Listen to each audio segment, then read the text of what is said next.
No. Okay, let's get started.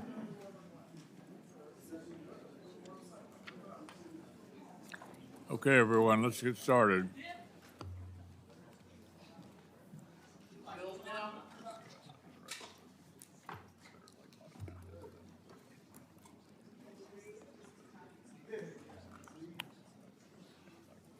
Okay, welcome.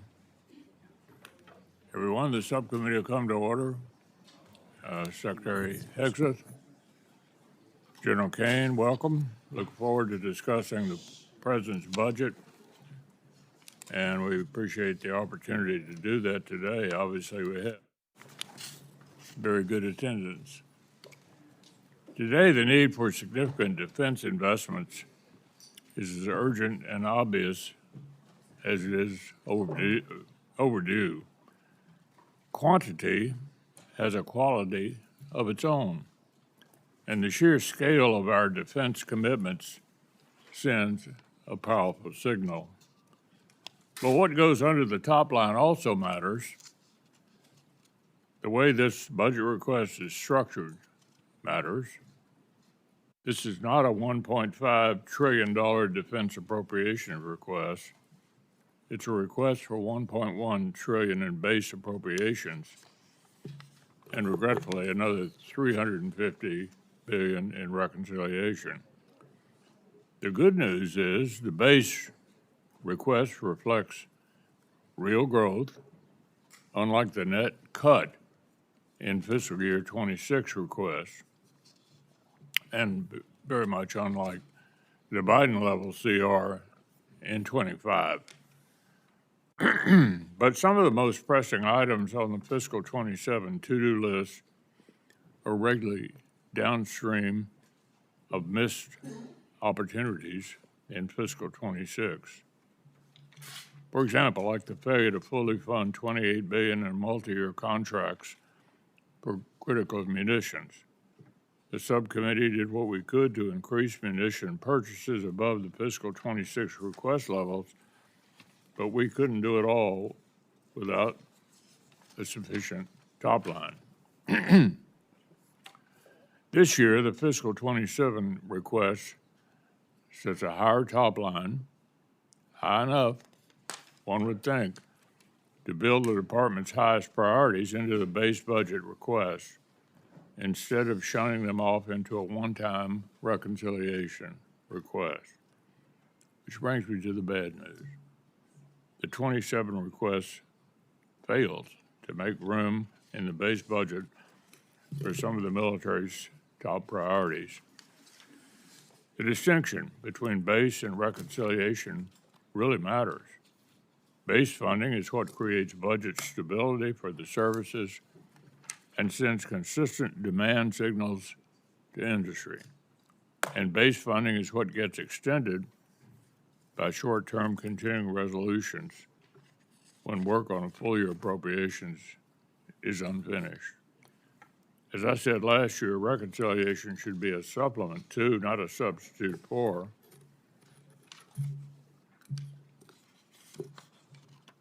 political realities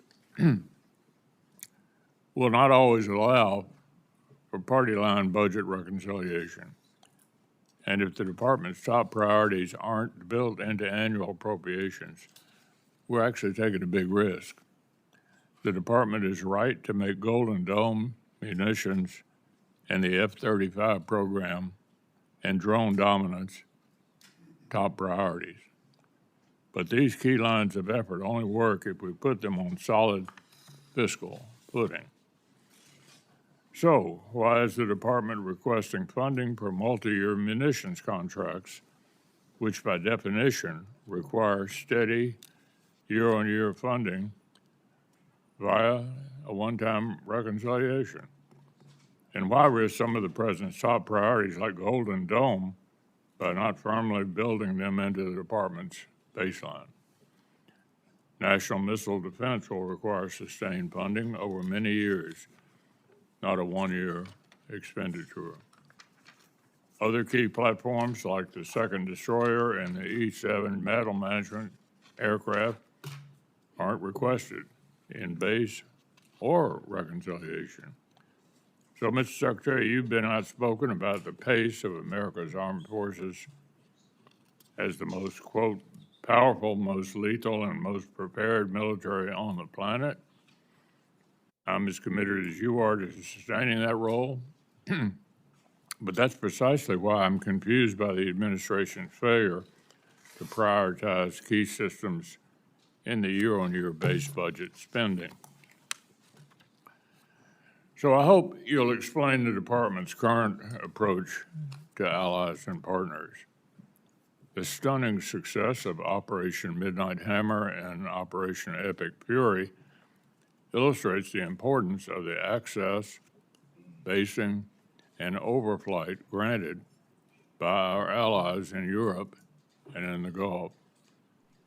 I'm as frustrated as anybody about Spain, but they are the exception to the rule when it comes to European allies carrying more of the burden. Likewise, it's impossible to conceive of U.S. power projection in Indo-Pac without the breach that comes from decades-old alliance relationships.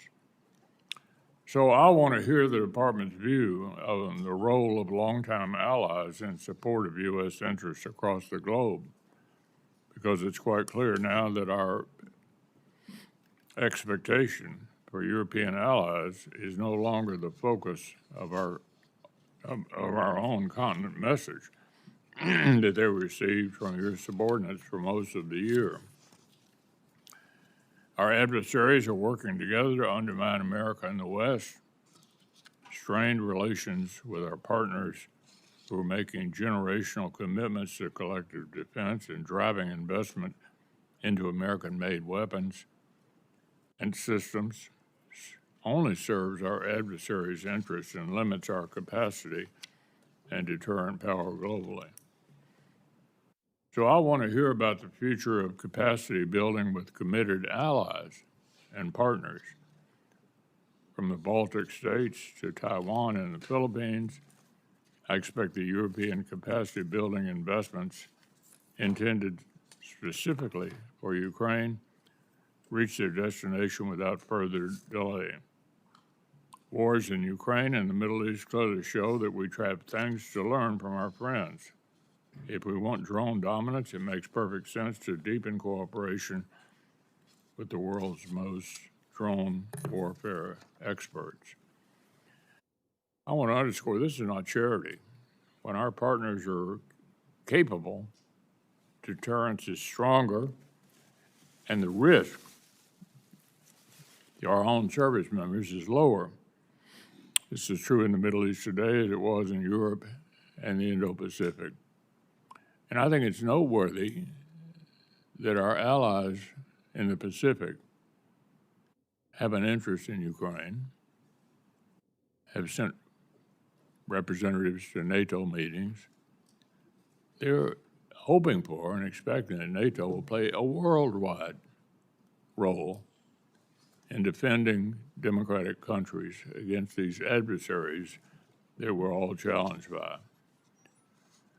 Our allies and partners have many of the interests, and if we fail to take full advantage of it, we're only hurting ourselves.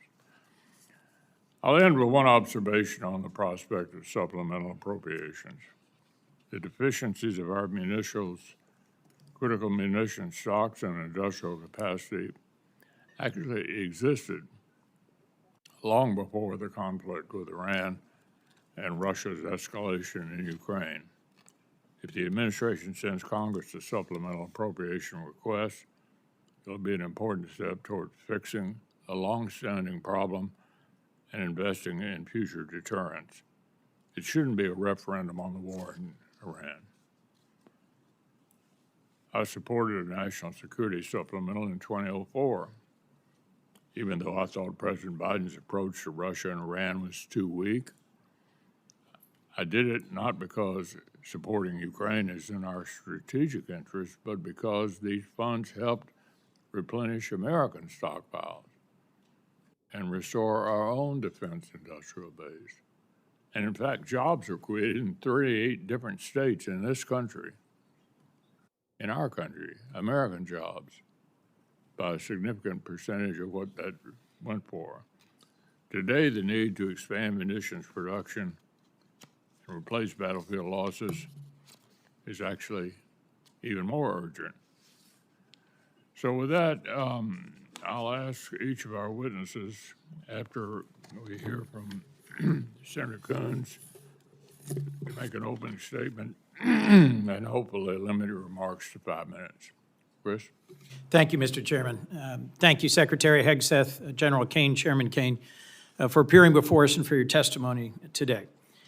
Let me just begin by expressing my gratitude to the service and sacrifice of the 2.8 million members of the Joint Force and the civilians who support them. And in this urgent moment, to focus on a few simple and clear questions. It bears repeating that the regime in Iran is a terrible regime that has the blood of thousands of American soldiers on their hands over decades, and that they pose a sustained and real threat to the United States and the region. And it bears repeating that our allies are increasingly distanced from us as our adversaries are increasingly aligned. I agree with much of what the chairman said, including that we are in a moment of real contest and danger in no small part because Russia, China, DPRK, and Iran are partnering. Russia and China are helping resupply Iran and the drones that they're using to contest and close the Strait of Hormuz, to target and kill Americans and degrade our facilities. And so if our adversaries are increasingly aligned, I think a core question is, are we? We have so many questions, Mr. Secretary, about this budget proposal, this $1.5 trillion budget request. And at the core is going to be, what's the cost of the war we're in Iran? How long will it go? What damage has been done to our security and our strategic position? When will we get a supplemental request and of what scale? When will we be requested to authorize this war? And when will the American people get a clear answer about our strategic goals and how we will achieve them? I share the chairman's concern that we have created real distance with our allies, most principally our NATO allies, who have stepped up and contributed tens of billions of dollars more to purchase the munitions for the defense of Ukraine and to dramatically increase their long overdue investments in our joint defense in Europe. But unfortunately, the way that the move towards war was launched 74 days ago, without consent, without consultation, has caused a real rift with our vital European allies. And again, as the chairman said, and I agree, there is also a critical and urgent need for us to recognize and embrace that in the most important test field, the battlefield in Ukraine, where the Ukrainians are fighting bravely and successfully against Russian aggression, they have innovated. They have delivered the most lethal and capable drone and counter-drone technologies in the world. What is bedeviling us in Iran right now? Their ability to use thousands of cheap, effective Shahed drones to hit our allies, their military facilities, and their oil and gas production facilities, and to target and hit civilian shipping. Who's the world's best at intercepting Shahed drones? Ukraine. Last year, the administration requested 0 for Ukraine and 0 for our key NATO allies in the Baltic states. And on a bipartisan basis, this committee put in $400 million. When we met just about a month ago for the first time over at the Pentagon, and thank you for that conversation, we all emphasized the importance of coming to us with a spend plan for these $400 million. This is a $1.5 trillion request in front of us. Why am I taking your time on $400 million? Because I think it shows a key piece, a missing piece in strategic vision. We should not be standing aside from the war in Ukraine and saying, eventually we want to be a part of some peace between Russia and Ukraine. We should be learning the lessons of Ukraine. Our allies in the Persian Gulf they're buying their interceptor systems at scale. Some of our current and former leaders in our military were working very hard to learn the lessons of Ukraine. I must say, in a recent briefing for this subcommittee, I was very encouraged by 2 very senior members of the United States Army who are in Ukraine and have been helping our armed forces learn. But my heart fell when I left and was told that those two senior officers were being forced out. I am concerned that we have a distracted administration and a distracted department. From your written testimony, Mr. Secretary, it seems at times you're more passionate about fighting culture wars than winning the real war that we're in. At banning books, at cleaning alleged DEI off of websites, at taking on an anti-vaccine position rather than continuing the long-standing public health policies, at interfering with promotions. I'm stunned that you fired the 44-year Chief of Staff of the Army in the middle of a hot war and dismissed the Secretary of the Navy in the middle of a naval blockade. As dozens of senior flag rank officers have been dismissed, I am worried about what that does to focus and morale. We have a president who seems more focused on a billion-dollar ballroom and a victory arch rather than achieving actual victory, and a small piece of the $1.5 trillion request in front of us is for a new Trump class of battleships, a so-called Golden Fleet, which I think goes in the wrong direction. Let me come back to the basic point I was trying to make. The world of warfare is changing. Every major service can and should embrace smaller, lighter, faster, more distributed, lethal capabilities that will mostly be autonomous. This move towards a Golden Fleet, towards a new battleship, strikes me as moving in exactly the wrong direction, giving our adversaries a bigger target rather than a more capable platform. How do I explain to my constituents the cost of this war and the cost that we are looking together to invest in our national defense? I share the chairman's concerns about reconciliation. Last year, $150 billion was provided to the department, but the mismatch between base year and 1 year, between long-term and short-term, caused tens of billions of dollars in errors. Errors in how shipbuilding was handled, errors in how new munitions are being acquired.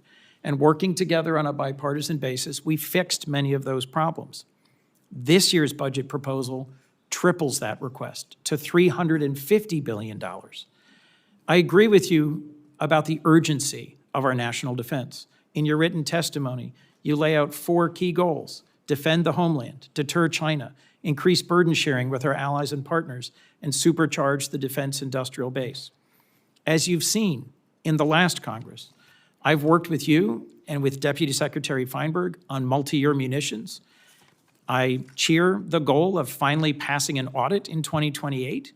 I think we have critical investments to make in our defense industrial base. I think we are absolutely in the fight of our lives as a republic to win AI and quantum, space and surveillance, and the capacity to fight drones and launch drones. But I'm concerned that you, sir, and this department is distracted by issues that are not focused on the core thing we need to achieve. I could not agree more with what you said in your written testimony. For a generation, the United States was largely distracted by open-ended wars of regime change and nation building. And as you summarize this administration's approach, we will not send America's best to advance foolhardy or reckless adventures halfway around the world. Mr. Secretary, I agree that the Iranian regime is a terrible regime. I am grateful for the service and the sacrifice of the Americans who've been wounded or who've lost their lives in this current conflict. But I do not understand the strategy. And as the average American is seeing the costs at the pump and at the grocery store, and as this committee is being asked to approve the largest single-year increase in defense spending in decades, I need to better understand the answers to the urgent questions I've put before you. Thank you, Mr. Chairman.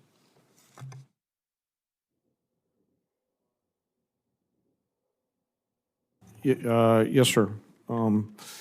Chairman McConnell,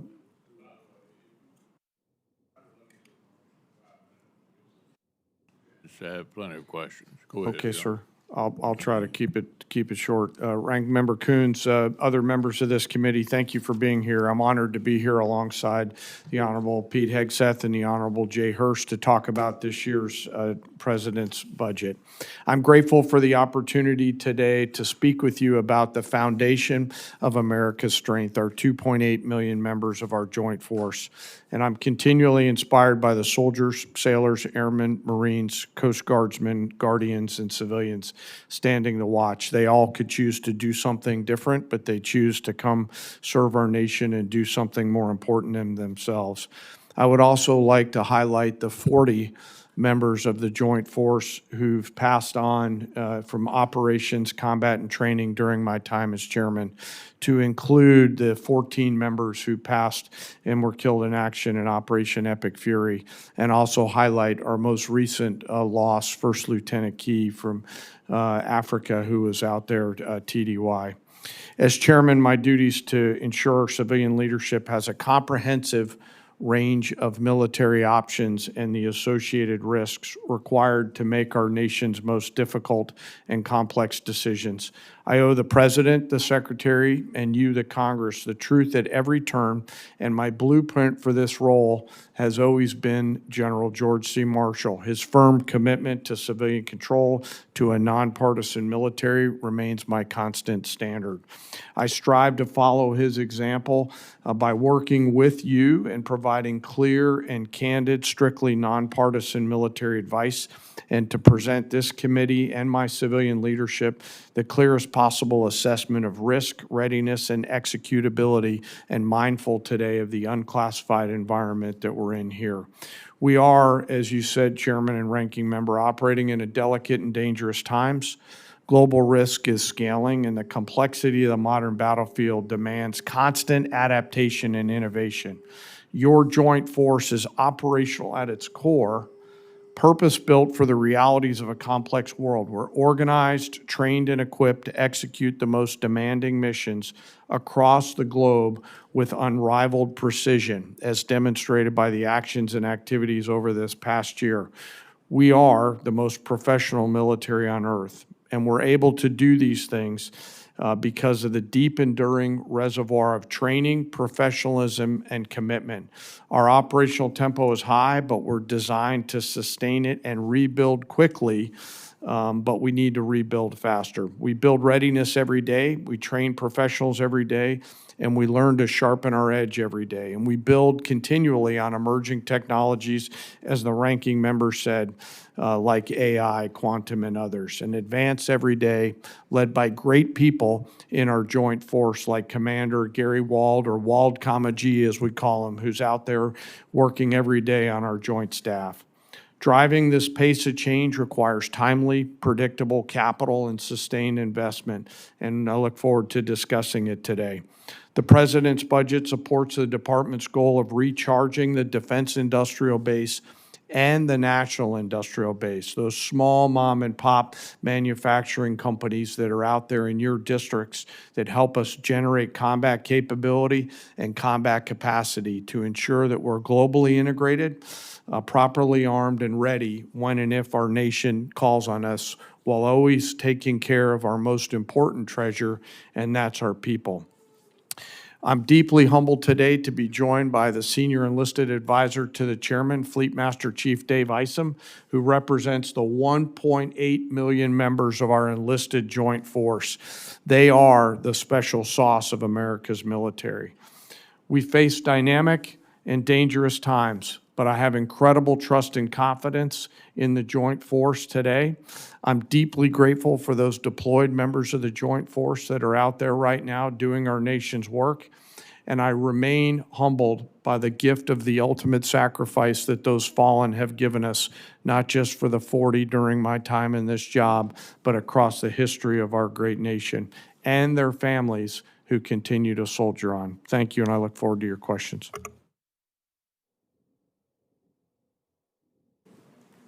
Thank you, Mr. Chairman, Ranking Member, members of the committee. Thank you for the opportunity to testify in support of President Trump's historic $1.5 trillion 2027 budget for the Department of War. The President's budget request reflects the urgency of the moment, addressing both the deferred maintenance of longstanding problems as well as positioning our forces for current and future fights.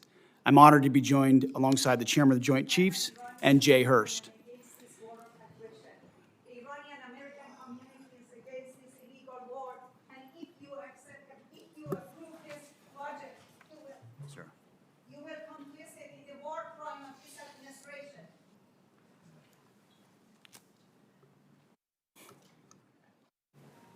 If I may interject, I ask that we have order in the hearing room so we can proceed. I ask the witnesses suspend until the room is cleared. It appears it's cleared. Go ahead, Ms. Secretary. Thank you. I'd like to start by thanking this committee and Congress for your partnership in securing the investments needed to maintain the most powerful military in the world. Our nation's ability to build, to innovate, and support the critical needs of warfighters at speed and at scale is the foundation upon which our survival rests. When President Trump took office, he inherited a defense industrial base that had been hollowed out by years of America Last policies, resulting in a diminished capacity to project strength, offshoring, outsourcing, cost overruns, and degraded capabilities. Under the leadership of President Trump, a builder-in-chief, we are reversing this systemic decay and putting our defense industrial base back on a wartime footing. Urgency informs everything that we do. We're rebuilding the military that the American people can be proud of, one that instills nothing less than unrelenting fear in our adversaries and confidence in our allies. We fight to win in every scenario, to include ensuring Iran never has a nuclear weapon. The $1.5 trillion FY27 budget put forward by the President will build upon the historic $1 trillion FY26 top line and will continue to reverse 4 years of underinvestment and mismanagement of the Biden administration. The $1.5 trillion budget will ensure that the United States continues to maintain the most capable military in the most complex of environments. Not to mention, however, that this budget also includes a historic troop pay increase, 7%, that builds on the pay increases that Congress has given in previous years. And the budget eliminates all poor or failing barracks. Quality of life for our troops is front and center in this budget. By supercharging our industrial capacity and transforming how the department does business, we are restoring American commercial dominance at a pace unseen in generations, transforming the defense industrial base from the broken, slow-moving systems of the past. We have flipped Pentagon acquisition processes from a bureaucratic model to a business model, decisively moving from an acquisitions environment paralyzed by bureaucratic red tape to an outcome-driven organization focused on delivering the most for taxpayers.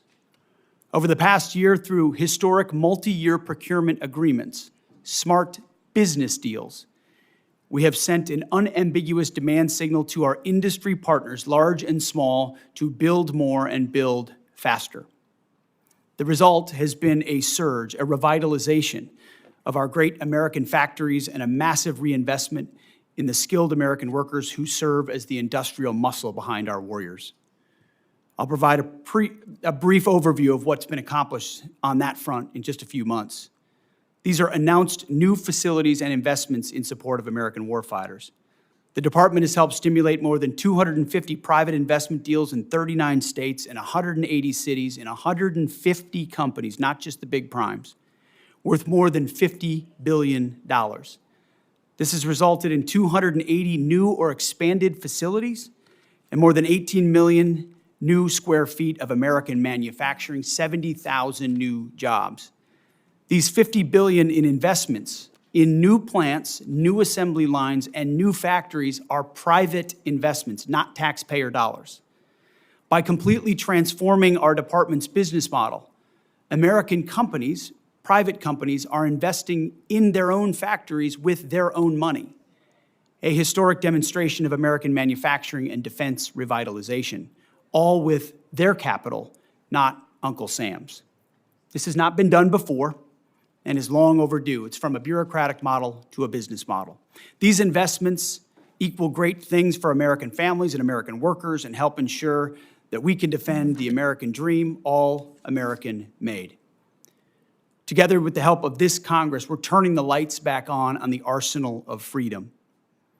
We're firing up the American economic engine at every level of our defense industrial base. Every policy we pursue, every budgetary item we request serves to ensure that this department remains laser-focused on increasing the lethality and survivability of our fighting forces from the front lines to the factory floor. We truly believe this is a historic budget, and at every level, we have made it a fiscally responsible budget. This is also a warfighting budget.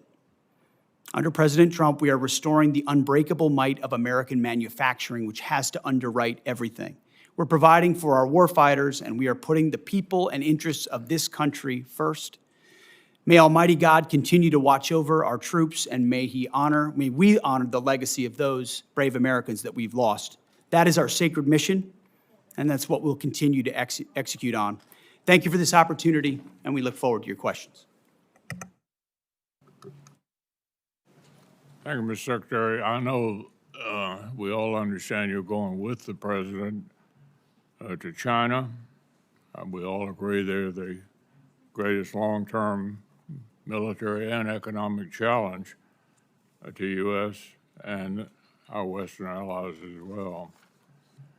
Of course, Taiwan, Japan, and Philippines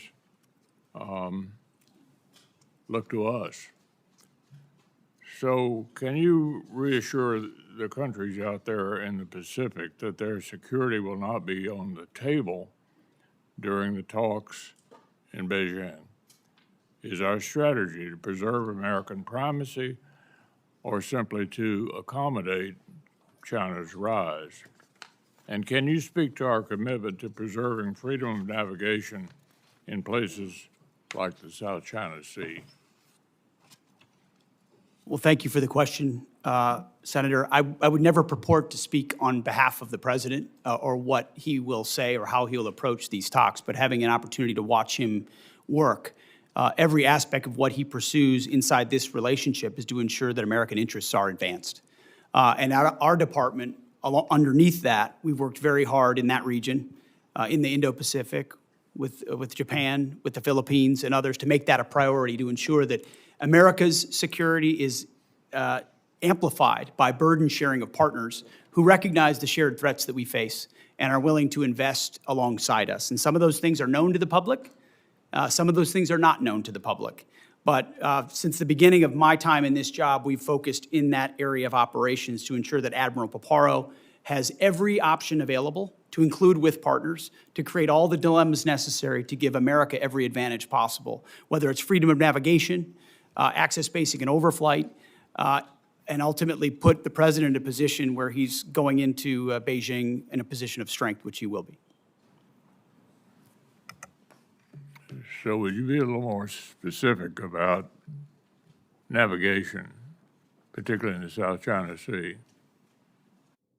I think what you've seen from this administration is a commitment to freedom of navigation. Take, for example, the BAM and the Houthis, which under the Biden administration, they allowed American ships to get shot at without consequence.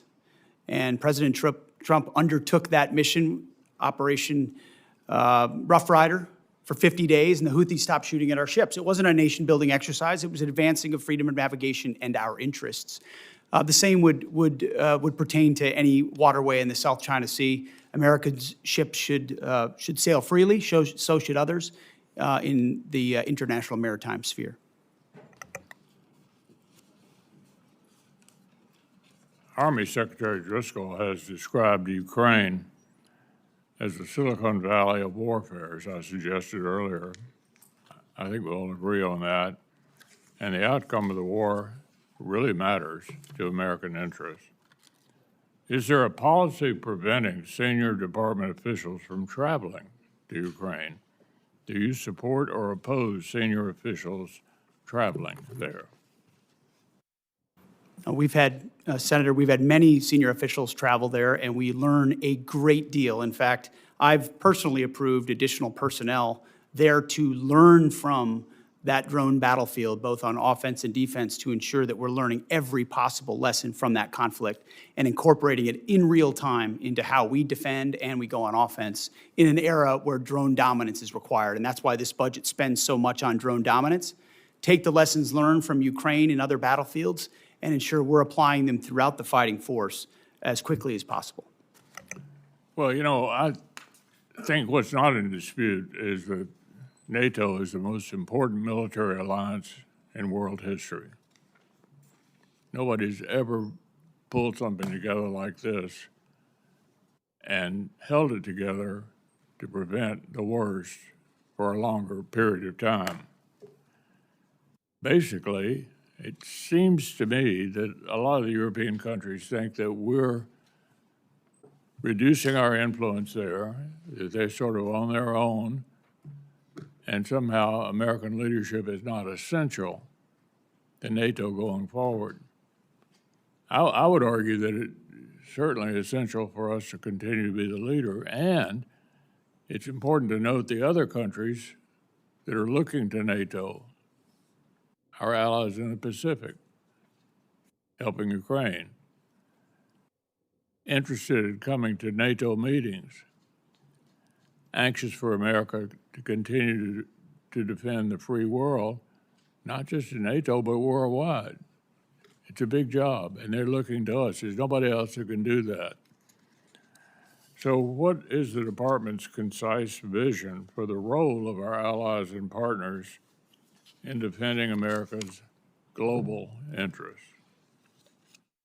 Senator, our vision is to have real, capable allies and partners. I think that's what we've seen in Epic Fury. Israel's Air Force and their ability, will, and their capability is a demonstration to the world. There are other allies like that, and we need more of them. So flags are not the goal. The number of flags involved in an operation are not the goal.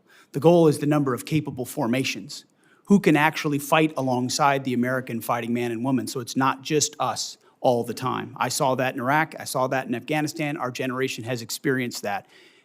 No administration has done more to ensure that our allies and partners realize that they need to step up so that we can amplify our capabilities. That's what burden sharing is all about. It's not just we carry the burden for other countries. It's other countries are capable of coming alongside us as well. But I also think Putin's invasion of Ukraine helped get their attention that they need to step up as well. And the president's been very clear about that.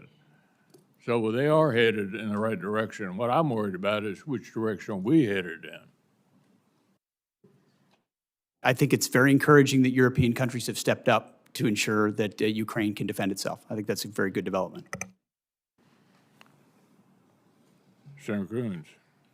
Thank you, Mr. Chairman.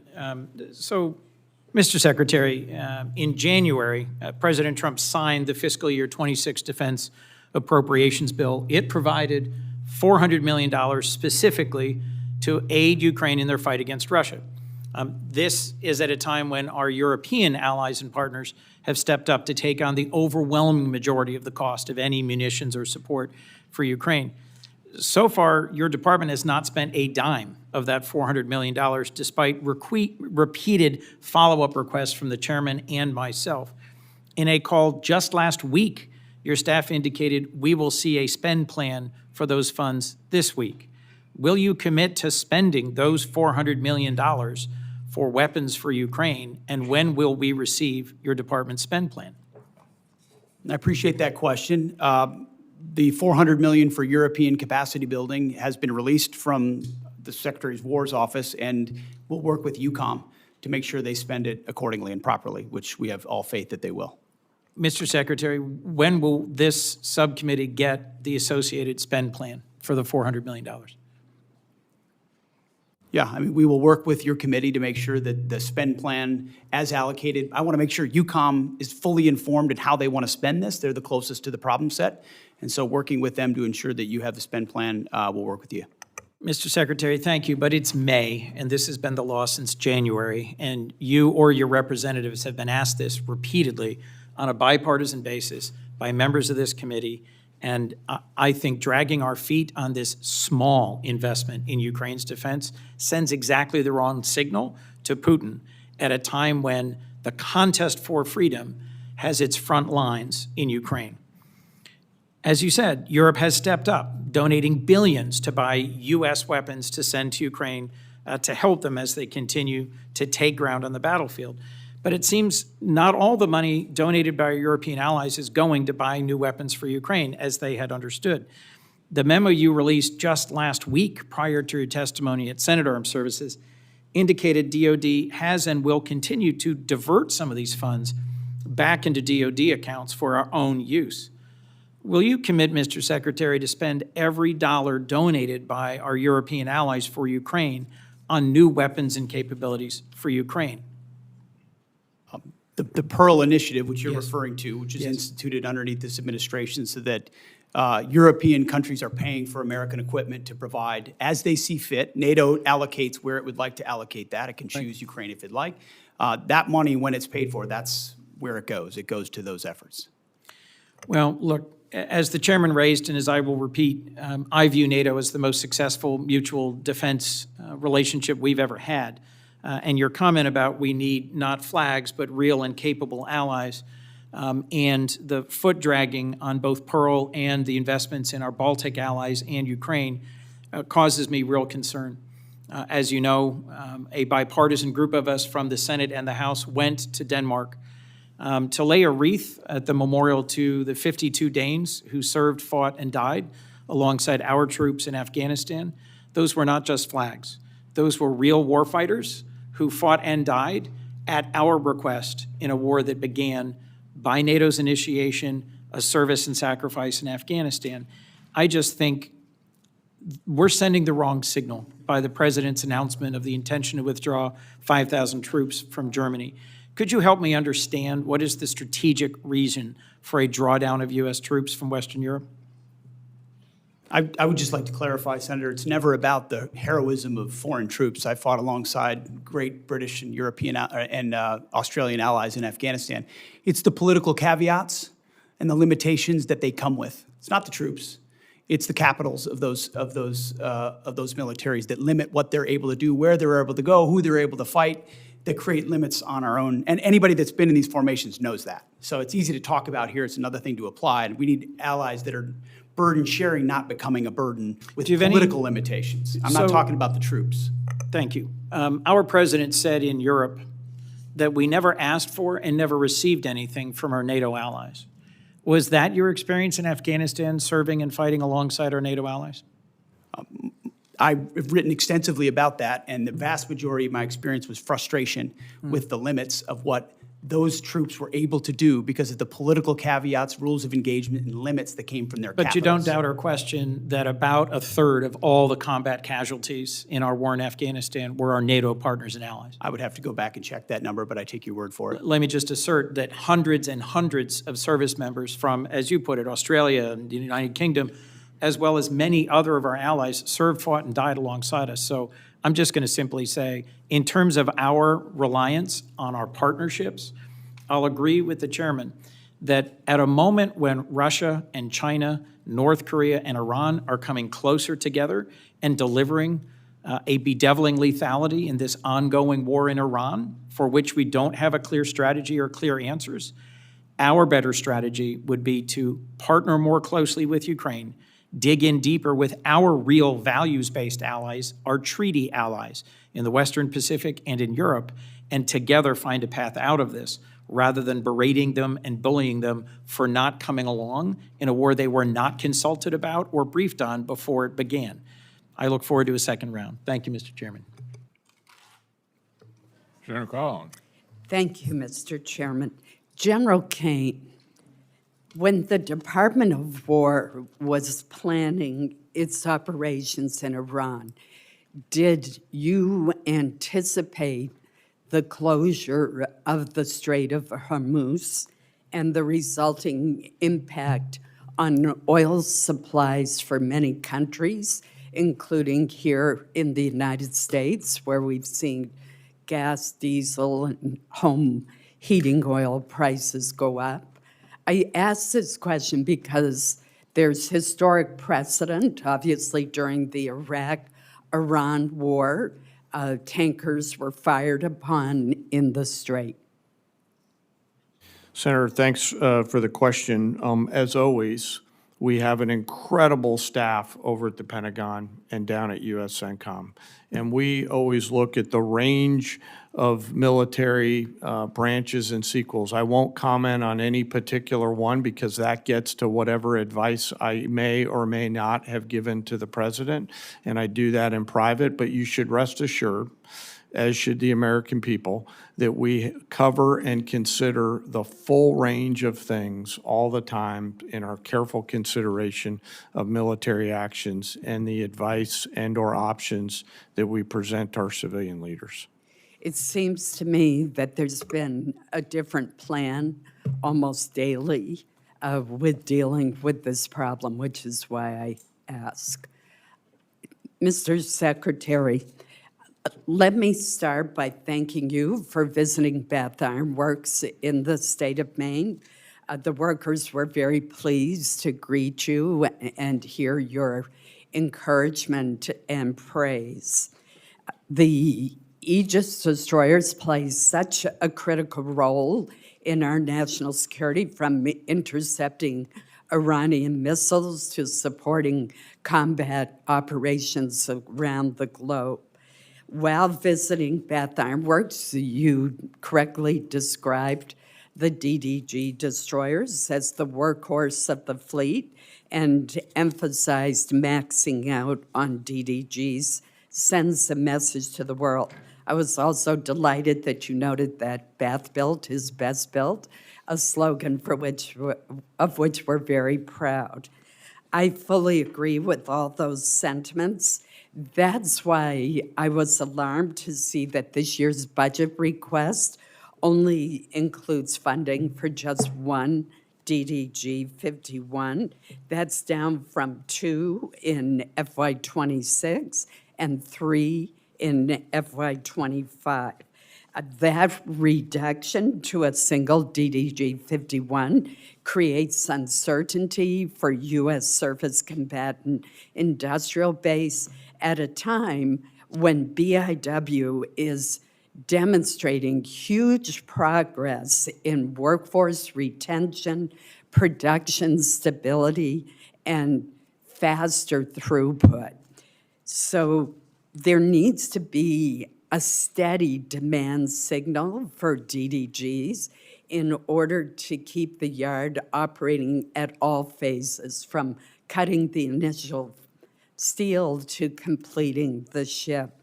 So I'm puzzled by why only one DDG is requested and concerned about what that will mean as far as maintaining that workflow.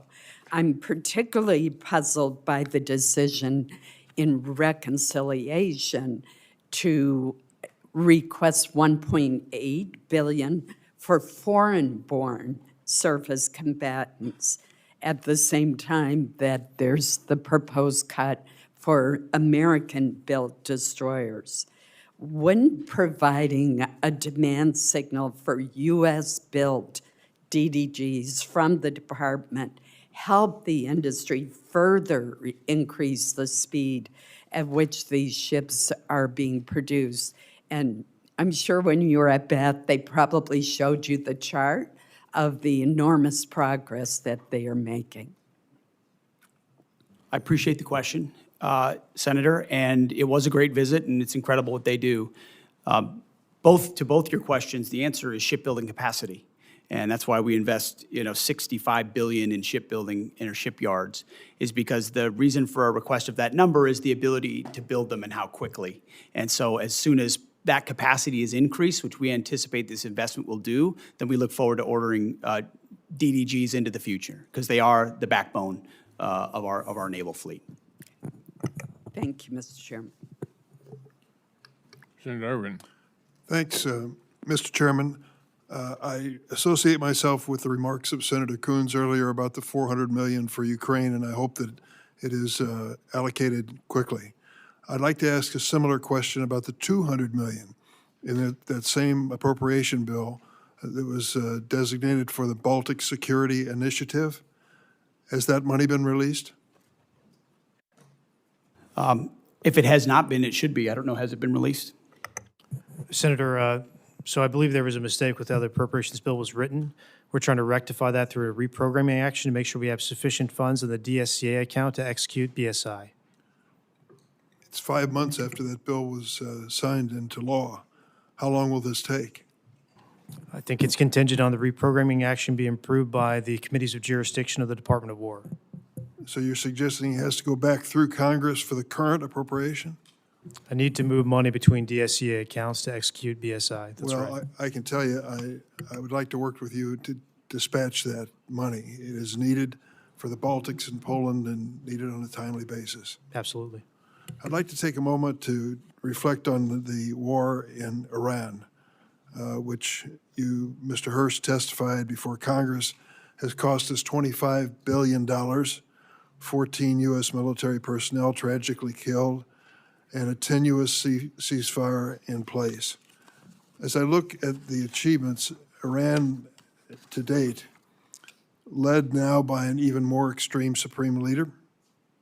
The global economy is held hostage to the standoff in the Straits of Hormuz.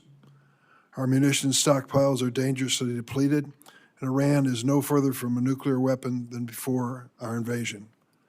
General Caine, the president has claimed on several occasions over the past couple of months that the war is over, that the conflict has been concluded.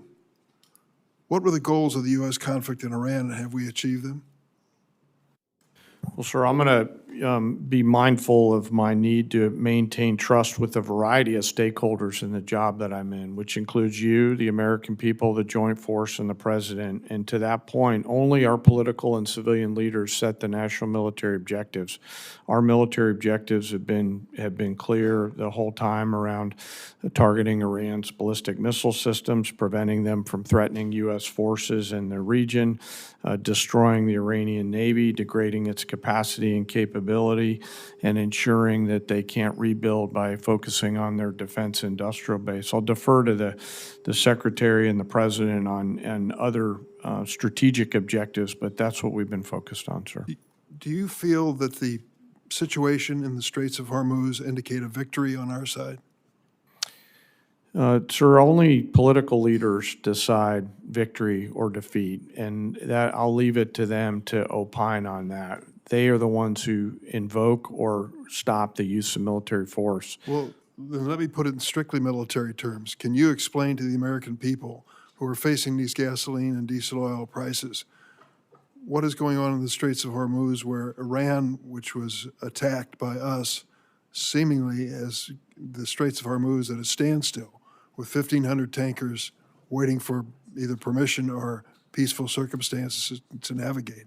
So I think militarily, it's a case where Iran is choosing to hold the world's economy hostage through their use of military power across their southern flank.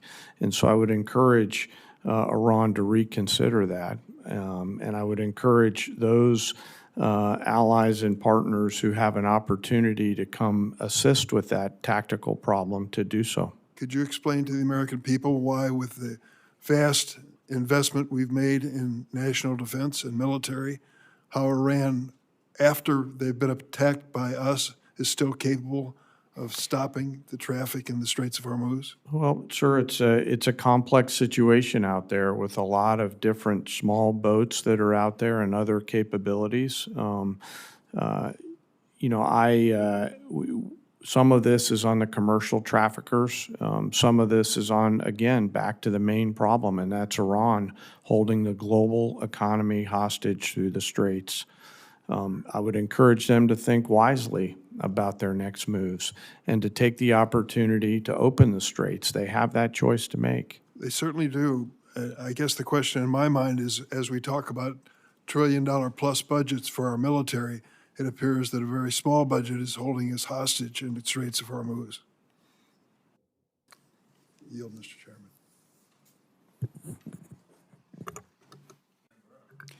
Thank you. I just want to start off with saying that these military operations against Iran have been spectacular. In a matter of months, we have degraded the largest state sponsor of terrorism beyond what I thought was possible, probably more to come. Ms. Secretary, 900 pounds of 60% enriched uranium, do we all agree that's what Iran has buried somewhere? In this format, some of that should be classified, so I wouldn't comment on the exact amount of anything. Okay, well, it's just pretty well known. They brag about it. Is it possible they could have 60% highly enriched uranium without them cheating in the past? We know in every context of what Iran has undertaken, they've lied and cheated. The answer is no. Everything that Obama and Biden did was designed to keep it to a civilian nuclear program. There is no way in hell they can have 60% highly enriched uranium unless they cheat. So everything y'all did failed. And you want to criticize? You failed. You allowed Iran to be a threshold nuclear nation. Everything you did failed. Missiles, Diego Garcia.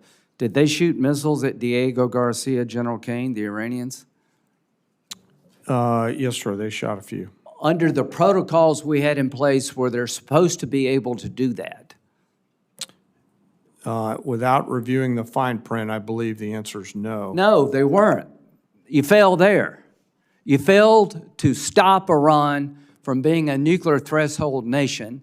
You failed to stop Iran from having missiles that could go thousands of miles. Why should we listen to you? Bottom line here, China. Does China buy 90% of Iranian oil, Ms. Secretary? China buys a very large percentage of Okay, Iranian oil. 90% is pretty large. So does China buy, are they the largest purchaser of Russian oil and gas? I would imagine they're up there, Senator. They are. They're the largest. So President Trump, when you go to China, realize that the person you're talking to is propping up Russia and Iran. I appreciate what you've done in Iran. I appreciate what you're trying to do to end the Russian-Ukraine conflict. Do you agree with me, Mr. Secretary, that of all the countries on the planet, China could have the most influence of ending this war if they chose to? I think the most influence is in President Trump's hands and what he decides to do, and he'll Well, set the what if- terms what of how if this. China stopped But buying- ultimately, China has a lot of leverage, you're right. Yeah, they did. What if they stopped buying 90% of oil from Iran? That's not President Trump. That's up to China. Do you support putting tariffs on China if they continue to buy Russian oil and gas? Tariffs is not my lane, but anything we got can you. do to put pressure on people, I usually support. Well, do you believe that when we put pressure on India by a 25% tariff for buying Russian oil, they kind of backed off? I would say I've had a front row seat to the efficacy of tariff policy, yes. Yeah, I think it works, guys, and we're on the breakout here in a minute of having a bill that would give the president ability to tariff the largest purchasers of Russian oil and gas, and I hope he will use it. So I just want to, Pakistan, are you aware of reports that Pakistan are allowing their bases to be used to park Iranian aircraft, General Caine? Sir, I've seen one report on that. Well, is it accurate? Sir, I think based on the variety of classification matters. Let that me I've just seen, say, do you agree if it is accurate, that is sort of inconsistent with it being a peace mediator? Sir, I wouldn't want to comment on that based on the ongoing Thank you. negotiations and Pakistan's role. Secretary Hegseth, if the mediator is allowing reconnaissance aircraft in Iran to be parked in Pakistani air bases, do you think that's consistent with being a fair mediator? I wouldn't want to get in the middle of these negotiations. I want Well, I maximum do. efficacy I for our want to get in the people. middle of these negotiations.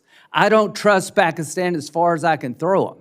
If they actually do have Iranian aircraft parked in Pakistan bases to protect Iranian military assets, that tells me we should be looking maybe for somebody else to mediate.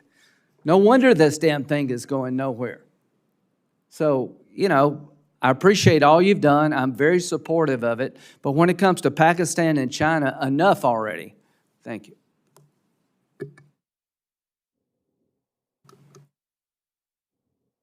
Thank you very much, Mr. Chairman. Thank you, gentlemen, for being here today. Mr. Secretary, we have been trying to track down the expenditures in the Operation Epic Fury and Operation Freedom now. And we've sent letters, and we've got very few responses. We've been sending letters since March 10th. We did understand that there was a release that in the first 6 days, $11.3 billion was spent. And then recently, we were told $25 billion was spent. Today, I think the number is $29 billion. Can you provide some details as to what consist of that 29 billion? Have we counted everything? Yeah, Senator Reed, so I testified this morning to HAC-D that between the joint staff and the comptroller staff, our operational cost estimate is now $29 billion. A lot of that increase comes from having a refined estimate on repair or replacement costs for equipment. Our munitions costs are fairly fixed. We think they're very accurate, and there's some O&M costs there as well. We're not making an estimate for MILCON at this time. We don't know what our future posture is going to be. We don't know how those bases would be reconstructed, and we don't know what percentage our allies and partners will pay for that reconstruction. So you do not consider installations that have been damaged in the conflict, correct? We just don't have a good estimate at this time. So it's not in the $29 billion. That's correct. Expended weapons, are they totally included within the estimate? Yes, to the best of my knowledge, we have a full count of the expended weapons. And weapons transferred to other countries in the region, are they counted in? I would want to double check to make sure we have that accurately. Please, I mean, you're coming up and asking for another significant supplemental, et cetera, and before we can, I think, reasonably appropriate additional money, we have to find out how the existing appropriated dollars have been spent. So that's critically important. And I know also that the budget asked for another $350 billion in reconciliation. How essential is that to your budget? I would say it's extremely essential to achieve the generational investment that the president is trying to make. But that would be on top of the $150 billion we received in the big, beautiful bill, which would be $500 billion, half $500 billion in 2 years. And again, we're not getting, I think, the detailed spend plan, the detailed obligation plan for this. And without it, it's very difficult to say, just take the money and run. You know, we have a job to do too. Any comments, Mr. Secretary? We recognize that, and our you know, in a perfect world, everything's part of your regular order. This is a dynamic place with a lot of dynamic factors, and so in order to get where we need to with the historic investment for this department, we think this is the best allocation in order to get there, Senator. Well, I think detailed analysis, detailed data that we receive will help us make more sensible judgments. And, you know, we're just sort of vague generalities are not helping this committee make critical judgments. And the trade-offs are significant. Deficit is increasing dramatically. We have to be conscious of that. We also have to be conscious to helping American families just get by. And inflation just hit 3.8% today, which is I think the biggest numbers is 2023 or something. So we're fighting all these forces that are not directly connected to your mission, Mr. Secretary, but they are connected to our mission. General Caine, your observations on the future course of action in the Persian Gulf. We're in this tenuous ceasefire. What's your sense of the direction forward? Well, sir, I won't opine on a hypothetical. What I will assure you is that we retain and continue to hold a range of options for our civilian leaders. It would be inappropriate for me to opine on how it may go, but rest assured, we still hold many, many options. Have you been surprised by the resistance of the Iranians? Sir, as a warfighter, I always assume an enemy's going to resist. And the job of the joint force is to win at the time and place of our nation's choosing. So I always assume an enemy's going to fight, and I find that's the best pathway. I think so too, and you communicated that to the president as you advised him before the decision was made? Sir, as I've said respectfully before, I won't comment on my private conversations with the president in order to make sure that I maintain trust with him and with you and the American people and the joint force. That's a principled response. Thank you very much. Thank you, sir. Senator Moran. Chairman, thank you. Secretary Hegseth, welcome. I just returned Friday from a visit to China. And one of the things that is seemingly clear to me is that Taiwan remains at the forefront of the Chinese efforts, next steps in what they want to accomplish. We have commitments, I guess, to defend Taiwan. You can explain that to me as you choose. What I would like to highlight is while Taiwan is still at the forefront, at least in the minds of the Chinese, the United States is seeing the Russian invasion of Ukraine, in which we're yet to some degree still involved. We're having deterrence in the Indo-Pacific in regard to China. We're conducting operations in the Middle East.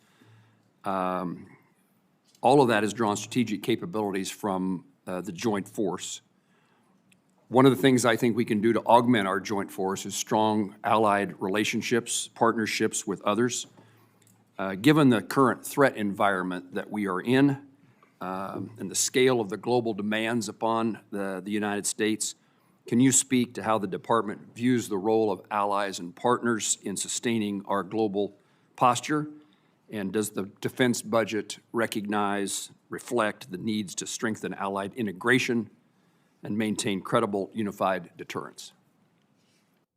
Senator, I appreciate the question, and I think foundational to it is a recognition that countries closest to the problem set should be most invested in ensuring that they can deter that adversary, which is why we want European capabilities to increase to deter Russian aggression.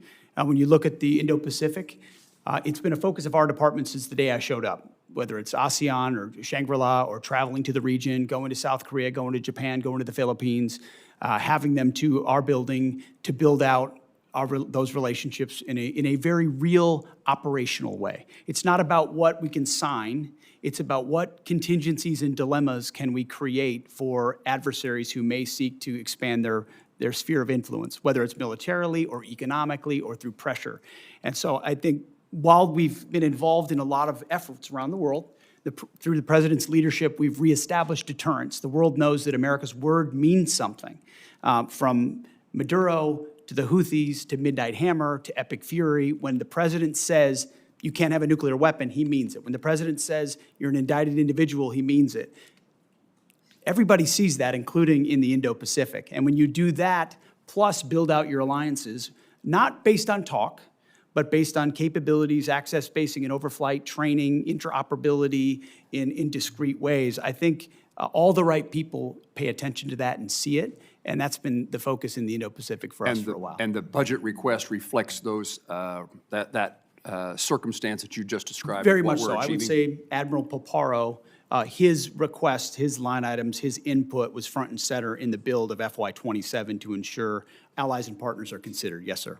Secretary Hegseth, let me change the topic. I worked closely with Senator Cruz to introduce and secure the unanimous Senate passage of the Rotor Act. That was an airplane that originated from Kansas that saw the death of 67 people near Reagan Airport. The department in December the 17th, released a statement in support of the Rotor Act, and yet when the House considered the Rotor Act, the department released an additional statement and claimed that enactment would create significant unresolved budgetary burdens and operational security risks affecting national defense activities. Can you explain what happened between the first statement and the second statement that caused there to be a different reaction? And I ask this because it's still very important to me that the Rotor Act or something very similar to the Rotor Act is enacted into law, and apparently for it to be passed, it needs to be something that the Department of Defense is supportive of. So what is it that changed between the initial statement, the second statement, so that we can bring this legislative endeavor to fruition? Well, I appreciate your attention to what occurred there. We've taken it seriously from the beginning. We recognize the need for the requisite oversight. It was an earnest change. The department didn't think that the changes that we had asked for were incorporated properly into the bill, and as a result, we came out and opposed it. But we look forward to an iteration of that bill to get passed because we think it's important that it happen. If I can paraphrase in my words so I understand what you're telling me, it isn't that something changed, it was that what you asked for didn't get enacted in the Rotor Act before it passed the Senate? Correct. We think some changes that need to be made were not made to the bill, and as a result, we changed our position, but we look forward to supporting something in the future. Yes.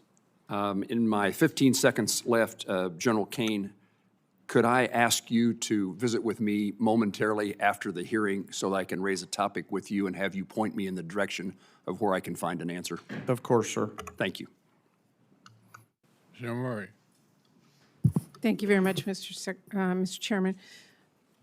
Mr. Secretary, the war in Iran has not only cost 13 American service member lives, it is also costing American taxpayers dearly. Tens of billions of dollars and counting, and that's money that could be helping people perhaps get health care. But instead, we're paying for bombs dropped in a war that American people overwhelmingly oppose. Now, earlier this morning, I know that your team testified Trump's war with Iran cost $29 billion so far. That is $29 billion blown on a war of choice, and that's what it would have cost, actually, to save the ACA tax credits. But as my colleagues have already stated, what is concerning as well is it seems quite clear that that cost estimate is suspiciously low. Now, your acting comptroller suggested that damage to U.S. facilities was not factored into that figure. It is clear that there has been extensive damage to American military assets. New reporting from the Washington Post and others indicates that Iran has hit at least 228 structures or pieces of equipment at U.S. military sites. Can you tell us what the cost of damage done to U.S. facilities is because of this war? Well, I think Jay covered pretty clearly what we can or cannot share, but I would simply respond that, and I think it's an important point, considering what the president is undertaking, is what is the cost of Iran obtaining a nuclear weapon? And the fact that this president's been willing to make a historic and courageous choice to confront that, it comes with cost, and we recognize that. I understand what your judgment but is. We have a judgment as well, and I'm asking if you can tell us, and at what point you can tell us what the cost of damage done to U.S. facilities is because of this war. Yeah, ma'am, thanks for the question. So for future posture in the Middle East, we don't know what that's going to look like. We don't know how we're going to design these bases. The damage to date, you do not have any cost estimate on it at all. For the military construction, I don't have a cost estimate to provide you at this time. Well, when will we get that? Again, it depends on what the future posture is, how we decide to To construct those date, bases. to date. You know what has happened to date. We can't get that number, and that is a real concern to us. Our job is to appropriate dollars, and we're just told it's coming, and we don't get it, so it's very hard to do our budgets. And right now, Mr. Secretary, people are paying $4, $5, even $6, $7 for gas, and American taxpayers are now on the hook as well for paying for this disastrous war. You're spending families' hard-earned tax dollars on a war that many strongly oppose, and you're forcing people to pay more at the pump, and yet you're not even providing a real breakdown for the cost of this war so far. We have no real details, you have indicated that, and yet now you want Congress to send you $1.5 trillion more. To me, that is unacceptable, and I hope our Republican colleagues will join us in not only rejecting that absurd request, but in insisting that the American people get the actual answers on how much money, their money, we are spending on this. Now, let me turn and say, Secretary Hegseth, the president has called Medicaid, Medicare, and child care little scams and said, quote, "We're fighting wars, we cannot take care of daycare." I'm just trying to understand that. Is it your position, since you're asking taxpayers for another $500 billion for the war, that American families should be forced to give up child care and health coverage so that you can have $1.5 trillion for this budget? Senator, that's not my department. I certainly support this, and I also support the president's efforts to find and remove fraud wherever possible in a general sense. I'm not talking and we about do that in our fraud. department as well. I'm at every step. not talking about fraud. I actually asked whether an American family should lose their health care or their child care to pay for this budget. That is literally what the president suggested.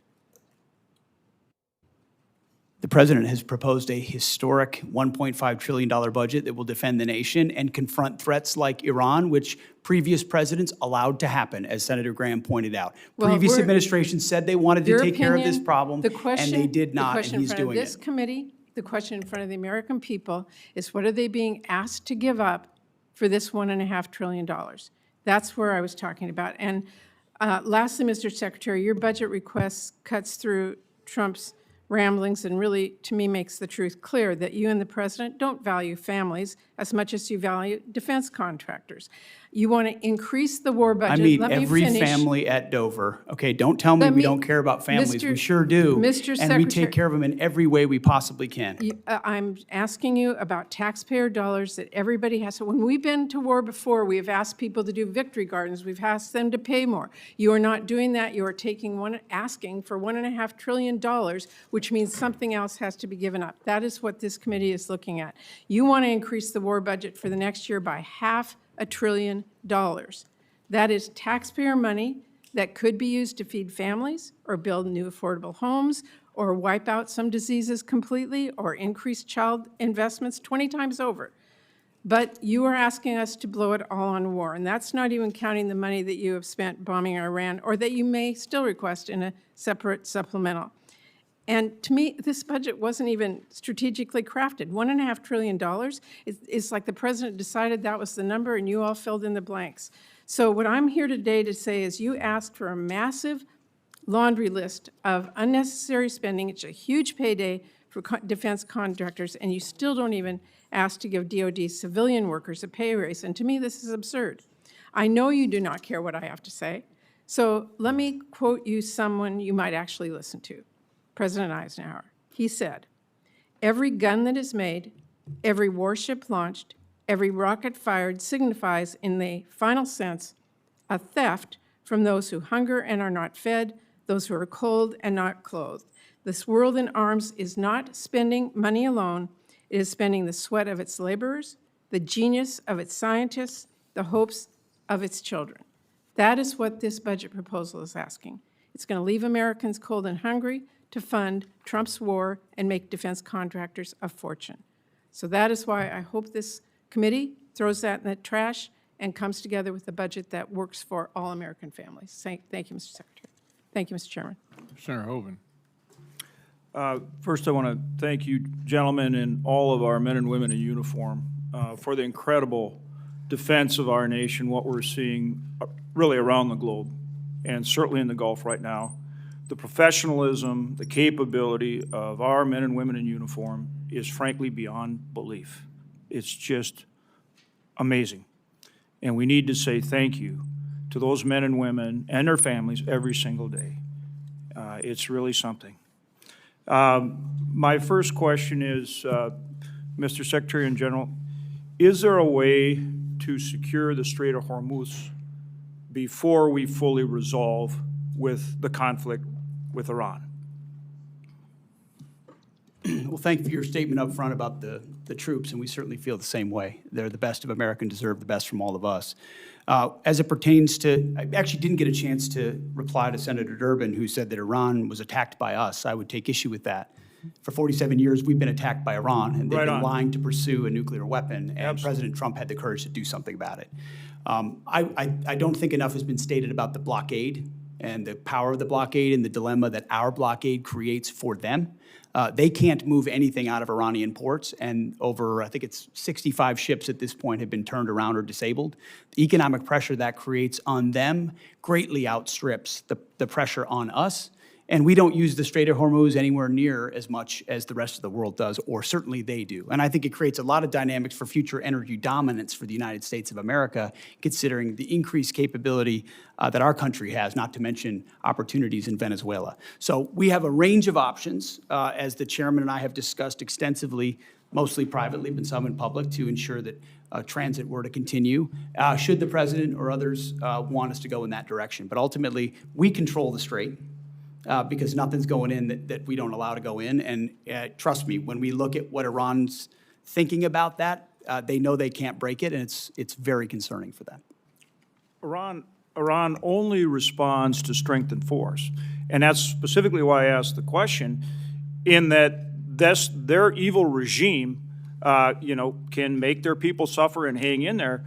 But if we can keep the pressure on with the naval blockade and navigate the Strait of Hormuz, we can keep the stranglehold on this evil regime and force the type of solution that we need and the kind of verification we need to enforce it. And that's, again, why I asked this question, and maybe both you gentlemen could respond to that. I'm not saying that is what the outcome will be, or, ultimately it's up to President Trump. But what I'm saying, is it possible to keep that stranglehold on with the blockade, even though, the tyrants, the IRGC won't give up right away, and secure the Strait of Hormuz while we continue to put that pressure on them for a result that can work for this country and the world and that's enforceable? And I'd like you to give me some more color on that, both you gentlemen.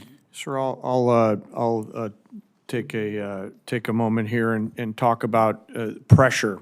And what you're really alluding to is what the entirety of the interagency is working on, with a hat tip toward Secretary Bessent, Secretary Rubio, and the rest of the interagency. The totality of total pressure, which the military element is just one component on, is what the regime in Iran is feeling right now. And I think there's no shortage of ability to hold that pressure.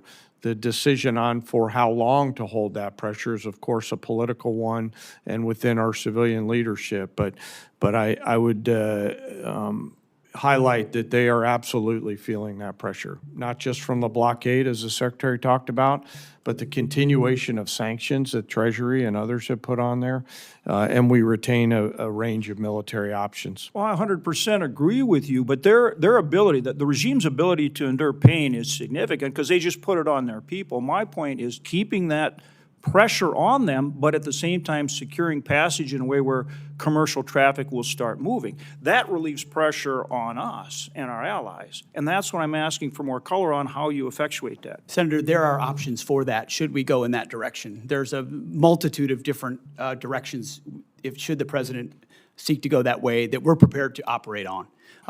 Evidenced by the destroyers that went in and came back out. Exactly. To the great detriment of the limited ability of Iran to defend. I mean, remember, the entirety of Iran's conventional navy is at the bottom of the As with Persian everything you do, you start out at a really high level, and then you just get better. And I'm seeing that with this blockade right now, with the way you disabled those last two tankers. I mean, you're getting better at blockading. And again, that's why I'm looking for continued options to secure traffic in the Strait while we continue to put pressure on Iran. Okay, thank you, gentlemen. Thank you. Thank you, Chairman. Secretary General, thank you for being here. Secretary, I want you to provide some reassurance for my constituents. In 2019, the DIA published that Iran, quote, had swarms of small boats, large inventory of naval mines, an arsenal of anti-ship missiles that can severely disrupt maritime traffic in the Strait of Hormuz. In 2025, after Operation Midnight Hammer, a Brookings expert said, quote, "It is wrong to conclude Iran is now a defeated nation and will act accordingly. Iran's demonstrated destructive missile capabilities have penetrated nearly every part of Israel. Iran's arsenal could endanger American forces in the Gulf." And Senator Collins asked General Caine about the extent to which you were briefed and the president was briefed about the very likely outcome of this kinetic engagement. And there are some data points that seem to indicate that we did not see all of this coming, or that we didn't account for it. We may have been briefed on it, but we didn't account for it. Parts of the THAAD and Patriot systems in South Korea were moved to the Middle East. This is after the war. After the war, munitions were moved from around the world to defend U.S. sites in the region. There was a rush to evacuate United States personnel, and Iran struck more than 200 structures and equipment at 16 U.S. sites. So, Secretary, can you just reassure us that this was all foreseen and part of the plan, or can you tell us whether there were any surprises here? Well, thank you for the question, Senator. I can reassure you that it was all accounted for. Every aspect of this was poured over by the Joint Staff, by civilian leadership, and represented in pursuit of a very clear goal. And the chairman laid out correctly what the metrics militarily were from the beginning, whether it's ballistic missiles, Iran's Navy. You know, you can't contest a blockade if you don't have a conventional Navy, destroying the defense industrial base, but it was all in service of ensuring Iran never has a nuclear weapon. So as a And for, if- just if as you a have- for example. I mean, that was, so I want you to know, it was all I- seen through the lens of preventing Iran from having Yeah, the I ability to understand that's threaten the region underlying or us. objective, and I do not dispute the military success. I don't think there's any doubt that when the most powerful, most well-funded, most technologically advanced, most disciplined, most trained military in human history sets out to do something, they almost always accomplish it. And so that's not what I'm talking about. I'm just wondering why we're moving THAAD assets from South Korea after the war started. I'm just wondering why there was a scramble to evacuate personnel, and I'm wondering why the President of the United States, our Commander-in-Chief, said that he was shocked that Iran would retaliate by striking other countries in the region. This was not just foreseeable, it was foreseen. It was, you know, this is, you don't need to get into a skiff to understand that their likely play was to asymmetrically retaliate and then to close the strait. And then it happened, and then the president said, gosh, who could have seen this coming? I'm just trying to figure out, for those of us on the left and the right who are wary of regime change wars, who are wary of happy talk, who have learned through terrible experience the cost of this kind of adventurism. Why is this any different, and why didn't we see this coming? I appreciate your lauding of the force up front, and earnestly, that it's the greatest fighting force on planet Earth. But that was the same fighting force that surrendered to Iranian fast boats under the Biden administration. We all remember the pictures. Remember the Americans with their hands above their head at gunpoint of the Iranians? It's because they didn't have leadership like President Trump, who empowered them to do what was necessary. The Biden administration allowed them to pursue nuclear ambitions, didn't do anything about it. President Trump stepped in. We factored all the risk and ranges of options, put in maximum defensive capability for our troops as we could in real time, empowering the CENTCOM commander with everything he needed to ensure this mission could be as successful as possible, knowing there are branches and sequels of every operation that have to be accounted for. I'm going to Factor the Navy. You I might just have 35 wonder, seconds. why Secretary, would you sink the hold Navy on, if you're trying to prevent a nuclear Iran? There's reasons for that, because you're planning for contingencies in other ways that this could go as well. I don't, Secretary, I'm trying to stay on time here.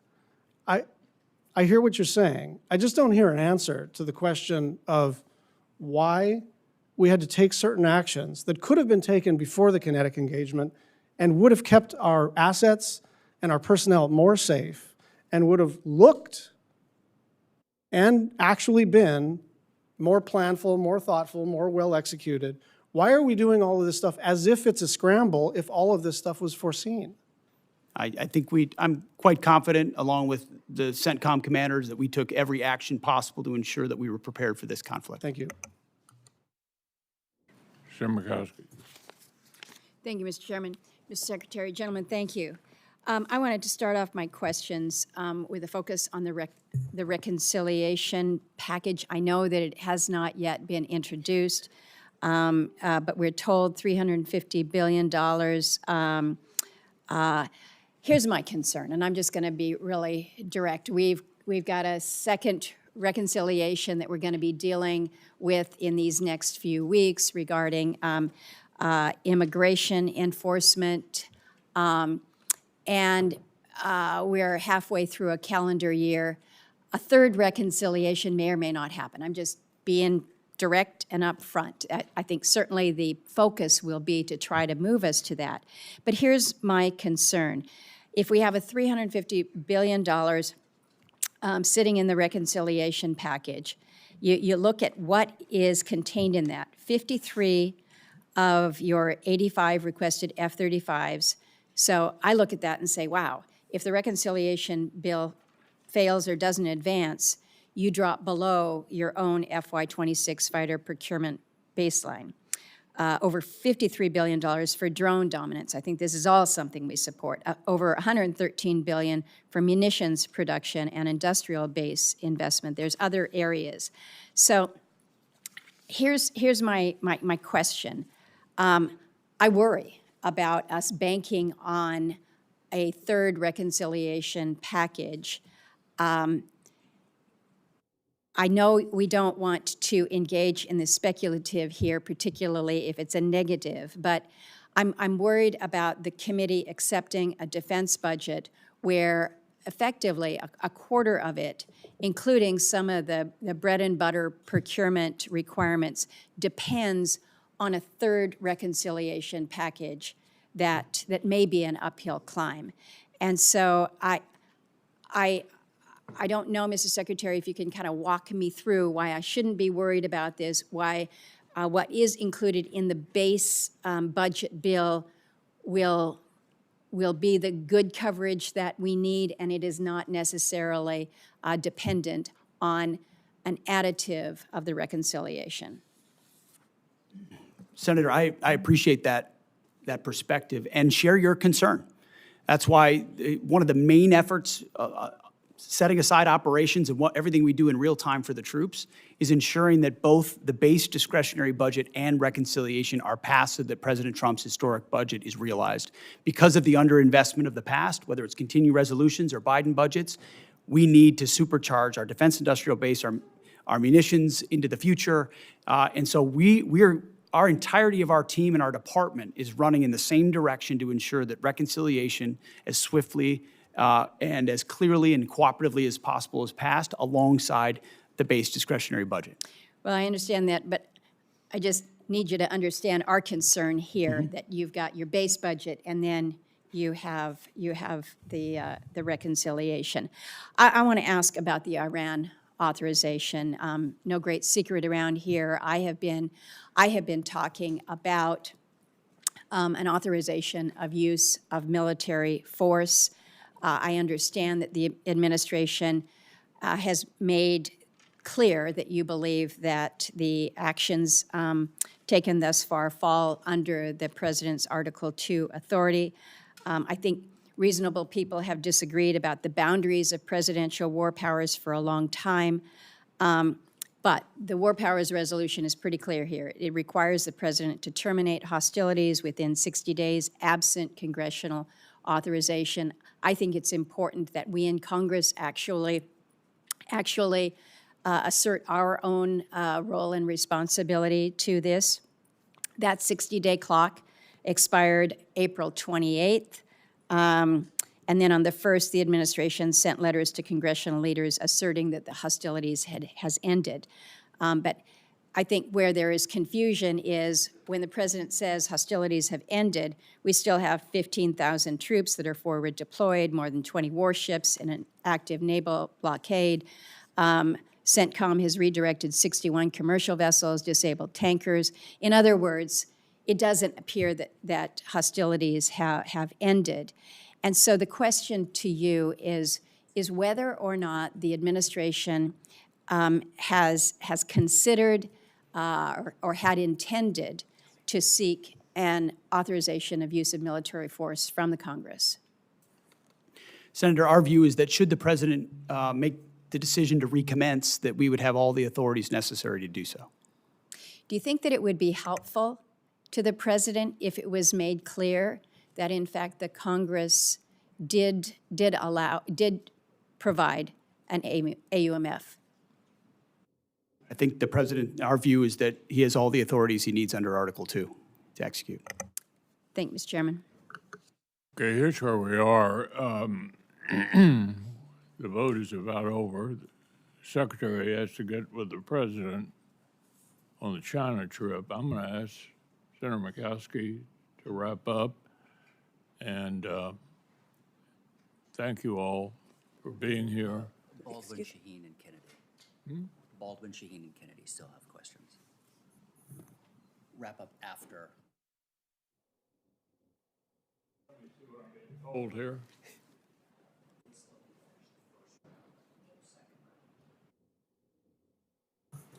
Yeah, obviously there's not a whole lot of time for a second round, so we'll get through everybody. And Senator Murkowski, I appreciate your taking over. Thank you. Secretary Hegseth, Chairman Caine, thank you for being here today. Today is the first time either of you are appearing before this subcommittee since the abrupt choice was made to cancel the acquisition of the Constellation-class frigate, which was being built in Wisconsin. These ships were meant to provide vital capability to the Navy in the event of a future war against China. And they were certainly part of our calculus of deterrence through strength. Canceling this program placed thousands of jobs in Wisconsin at risk and left our fleet less prepared. You know, President Trump has talked a lot about making ships in America again. But I have to tell you, dramatic and misguided decisions like this pull the rug out from under our shipyards. The U.S. shipbuilding industry needs stability if we are ever going to compete with Chinese shipyards. Wisconsin workers who have decades of experience building world-class vessels that defend our nation, that serve commerce and provide transportation, they need stability as well. So I'd like to start with a question to you, Chairman Caine, on the medium landing ships. The Navy's new amphibious ships, which will now be built at the same Wisconsin shipyards working on that were working on the Constellation class less than a year ago. How important are medium landing ships to future U.S. operations in the event of a war with China? Well, Senator, thanks for the question, and I do want to highlight, no matter what the policy decisions are, the great workers up there and in your state, and as the Joint Force considers the options that the medium landing ship would bring to the table in terms of assuring a mobility gap and filling that gap and allowing us to project power at the Secretary and the President's choice in choosing. While not stepping into the Navy's boundaries and mindful that the CNO and SECNAV and acting SECNAV in this case will have views, I hope we'll carefully consider this capability and then, if appropriate, bring it forward to the Joint Force. Yeah. Well, unfortunately, the department included the request for funding the construction of 6 medium landing ships in that partisan part of the budget request, the reconciliation, which is in danger of potentially not even passing this year. To be frank, it does not give me confidence that we are taking this program seriously. What would the impact be if Congress did not appropriate funding for the medium landing ships in fiscal year 27? And are you comfortable with the pace that the Navy is planning on building them, Chairman Caine? Well, I'll acknowledge that I think it was yesterday or the day before that they released their shipbuilding plan. And given all the things that I'm juggling in this job that I'm so lucky to have, I've not gone and done a deep dive. So I'd like to come back to you. Please do. If you're okay with it on that matter, so that I don't wing it. Yeah, thank you. I want to now turn to the war with Iran. Yesterday, I had a chance to meet with service members who were injured in the opening days of the war. They struggled to receive adequate and timely care for their injuries in the Middle East, and the fighting kept them from being quickly evacuated to Landstuhl after being injured.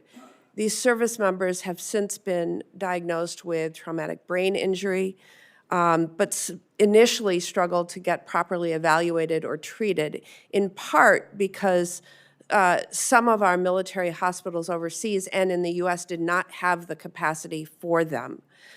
They had to wait for more than 3 weeks to receive the treatment they needed, and it seems clear to me that our military medical system was not prepared to treat those injured in this war. Secretary Hegseth, did DOD review our military health system's readiness to treat those injured in a war with Iran, and did that impact your recommendation to begin Operation Epic Fury? Well, the view of the department was always to, as expeditiously as possible, move anyone injured that needed further care to Europe for that care, with the recognition that, thankfully, 90% of those that have been injured in Epic Fury have returned to duty. So most of those injuries have been minor enough that they return, but we always catalog if there could be future complications to ensure that they get care in the future. it seemed to me, from what I heard, that we weren't prepared in theater, we weren't prepared in Germany, and we weren't prepared immediately upon these soldiers' return to the U.S. Can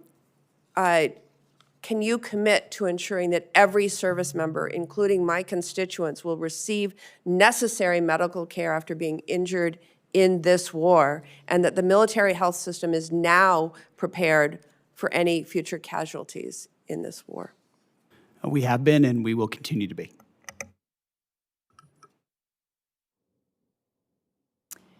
Senator Shaheen. Thank you, Madam Chair. And thank you both for being here, all three of you for being here. Since your testimony 2 weeks ago, Secretary Hegseth, before the Armed Services Committee, the department has sent over your legal review, which I appreciate, thank you, for use of security assistance funding for Ukraine. However, as was determined earlier in the testimony, funding still has not gone out the door. And I didn't hear you give a date when this committee or the Armed Services Committee can expect to hear or receive a spend plan for those dollars. General Caine, the day of the testimony, got back to us as he said he would and explained that he had coordinated on the spend plan on April 13th. So that's been almost a month, and we still haven't gotten anything. So when are we going to see the spend plan for Ukraine? The spend plan for the European capacity building is in conjunction with EUCOM. I'm asking for the spend plan that we are providing. Are you suggesting the Pearl funding is part of that spend plan? Did I understand? The specific line item you? was European capacity building in the budget. I understand, but And as a the result, intent we're of working with Congress EUCOM to allocate it. was to spend that $400 million. I think you heard from Chairman McConnell, you heard from Senator Coons. There was discussion at the time with the Congress that those dollars were intended to be used for Ukraine. And the reason it was designated as it was because what we heard from Speaker Johnson was that the president was going to veto the bill if Ukraine was mentioned in it anywhere in the bill. And so that's why the determination was to use the term European, but the clear intent was for that money to be spent for Ukraine. So again, when is the money going to go out the door? When is this committee going to get the spend plan? Ma'am, we're expecting to see a final spend plan for that this week, and once we have it, we can provide it to Congress. And who still has to review the spend plan? So General Caine's review isn't enough? Well, ultimately, and he passed me a note on this earlier, European Command is going to take the lead on ensuring this gets I know, deployed but most General effectively. So that's where Brinkovich, as I pointed out 2 weeks ago, had already reviewed the spend plan. So we're not waiting for him to do that, as I understand. No, ma'am, I believe we are. I think EUCOM is trying to make a few tweaks to the spend plan. Okay, so when do we think we will get it? I believe we'll have it to you this week. Okay. And when do we expect money to go out the door once that spend plan is available? I don't know what they're putting in the spend plan, so I can't tell you what the schedule will be for contracting. That will matter. What they choose to buy with that money will determine how fast it goes out the door. Okay, if this committee doesn't come back to you, I can guarantee you the Armed Services Committee is going to come back to you and get an answer to that question. Secretary Hegseth, a number of members of Congress have expressed our concern that Iran is receiving intelligence support from Russia to target our service members, even as we loosen sanctions on the Kremlin. Russia's making $4 billion from oil sanctions relief because we've loosened those sanctions. As has been testified to, an Iranian Shahed drone costs about $35,000. That's enough money for hundreds of thousands of drones supporting Russia's war in Ukraine, and billions for Iran to reconstitute its industrial base. So if one of the goals that's been outlined by the president as part of this war is to destroy Iran's defense industrial base, don't you think we ought to be putting more pressure on Russia and putting those sanctions back on those Russian oil ships so that they are not continuing to fund Iran in this war? Senator, we know Russia is a nefarious actor on a lot of levels and account for that, but I would say the destruction of Well, Iran's defense but all- industrial base has been highly All effective evidence in to the this effort. contrary. We're not accounting for that if we're giving Russia the opportunity to earn $4 billion a month, $20 billion by the end of the year if we leave those sanctions lifted for that time, Saying that during which they can continue to fund Iran. Well, the destruction of defense continue of to Iran's provide defense oil industrial to base China. has been clear and overwhelming. The destruction of Iran's defense industrial base has been clear and overwhelming. Well, it's certainly not clear to me as a member of the committee because what we see is Iran still producing drones. They're still engaged in this conflict. We have not won this war There's a difference despite between the rhetoric. pulling a drone out of a cave that's been collapsed and producing more drones. That's a different thing. Well, maybe so, but if Iran still has almost 50% of their missile capacity and the ability to pull drones out of caves and still injure our allies and U.S. service members, then we have not won the war. We are told that Senator Kennedy should be here in mere minutes, and so Senator Coons, if you want to ask a couple of questions until he arrives. Thank you, Senator Murkowski. Mr. Secretary, I'm just going to follow up on the questions I asked in my first round and the questions that had been asked by members of both parties. In my assessment, there was no imminent threat to the United States that justified the president using his Article II powers, and there was insufficient preparation to make sure that we had the right troops, the right capability deployed. There used to be a consensus in national security that America should only go to war when there's an imminent threat to our national security, when all other options have been exhausted, and when we have clear objectives and a plan for how it ends. As General Caine testified, the military was given 3 clear goals: sink the Navy, attack and destroy the ballistic missile launchers, and degrade their defense industrial base, and you've accomplished those. But President Trump celebrated regime change after saying that regime change was the real goal. And our NATO allies have delivered. They have allowed overflight, they have allowed projection of force despite not being consulted. You said just a few moments ago, Mr. Secretary, we control the strait. But it's clear that reopening the Strait of Hormuz for commercial traffic eludes us, in no small part because Iran retains a robust stockpile of cheap, lethal Shahed drones, and they are getting help from our adversaries in rebuilding them. What is your plan for reopening the Strait of Hormuz, Mr. Secretary? I would just note that the majority of your question was highly disingenuous and loaded with suggestions that I very much don't agree with. From the beginning, Please feel free, sir, to pick any one of those from the things. beginning, we've been very clear about the military objectives and Yes. the underlying strategic objective, which is preventing Iran from getting a nuclear weapon. Yes. Take, for example, the fact that Iranians' conventional Navy, they had aircraft carriers with Shahed drones on them before this started. They had full-on destroyers and battleship capabilities, none of which they have anymore.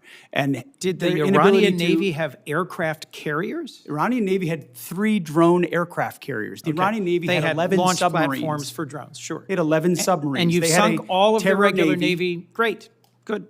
They retain fast boat capabilities, which they've always had. We understand that, which we can control for and will. We've degraded almost completely their defense industrial base capabilities. The idea that they control anything, you can terrorize something, you can hold it at issue with piracy, as I've talked about at the Pentagon podium time and time again. Correct. That doesn't mean you control it. We control what goes in and out, and we control whether or not we have to restart conflict. The president does as well. Mr. So Secretary- we're the ones that will manage where this goes in the future, and they have very limited ability to set the tempo or respond to it, and that gives the president a lot of options to ensure that Iran never gets a nuclear weapon.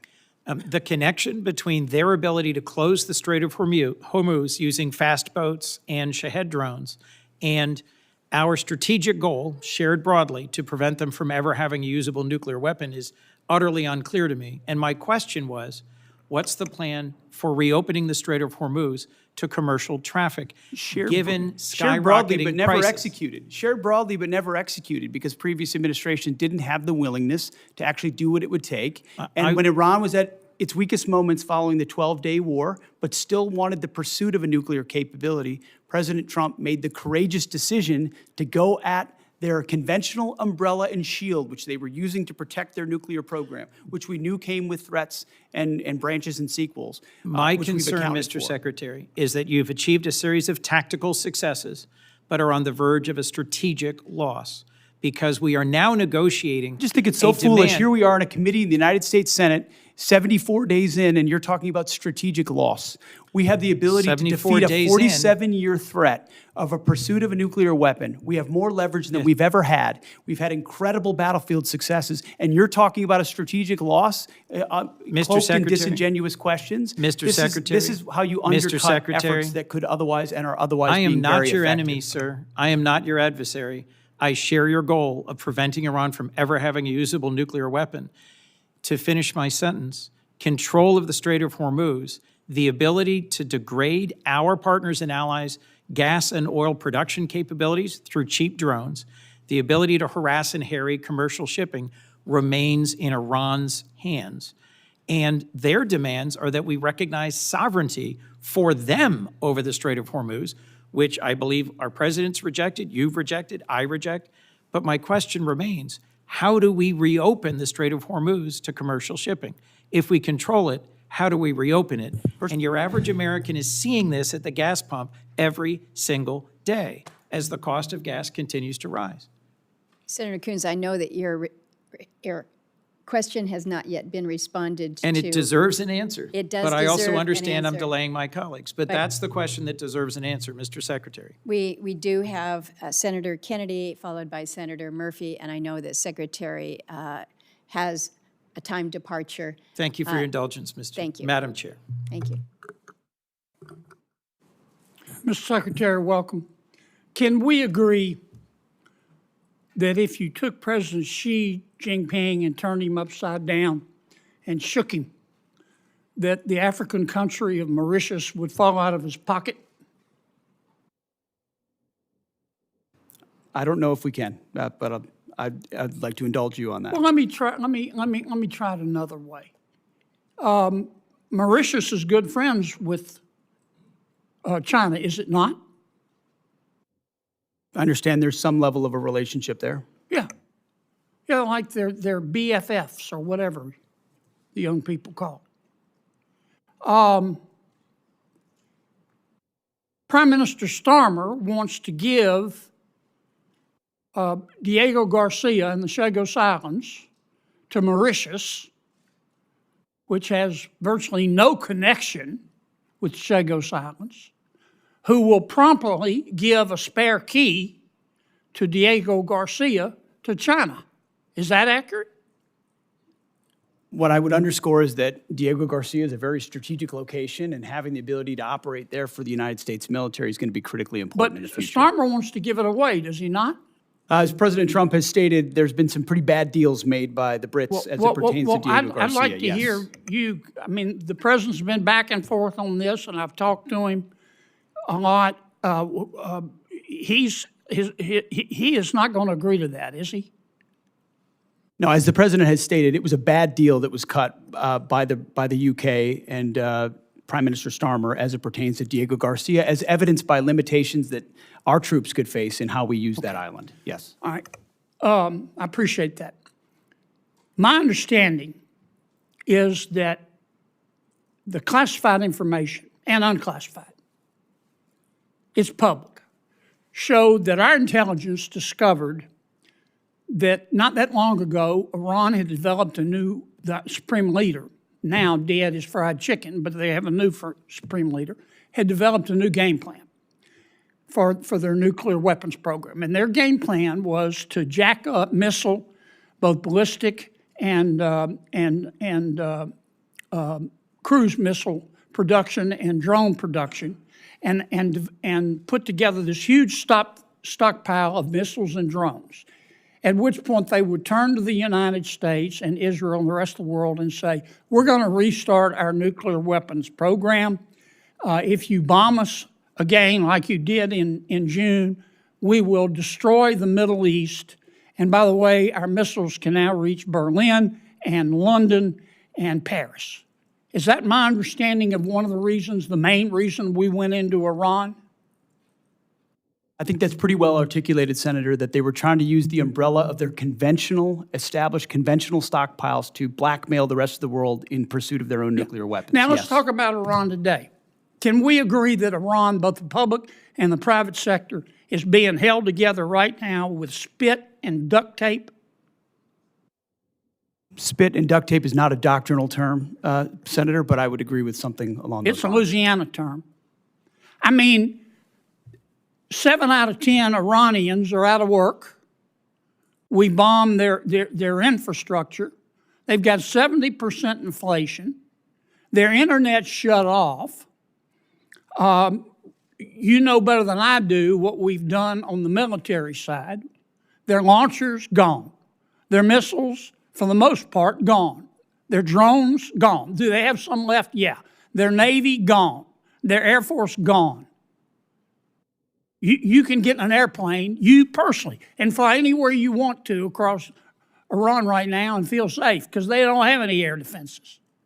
It will be, in my opinion, 20 years and cost $1 trillion before they're even back somewhat to normal. And I don't have the slightest idea where they're going to get the money. If they think China's going to give it to them or Russia, they've got to learn a hard lesson. To that extent, have we achieved our objective in Iran? Objective, as this president has stated from the beginning, is to ensure they don't get a nuclear weapon, and President Trump remains dedicated to ensuring that happens. And everything you described with the military degradation of their country was in service of ensuring they never get a nuclear weapon. This is what I never understood the president to say, I want a regime change in Iran, and I want to obtain all of their fissile material. I've never heard him say that. What I heard him say was, I don't want to go back through it, but our goal is to cripple them so they can't blackmail the rest of the world. Now, many of my Democratic friends are trying to say we have lost. Here's a footnote. You're not going to get Democratic support. They're not. They're not going to support you, Mr. Secretary, because they don't support President Trump. I know that's not a newsflash.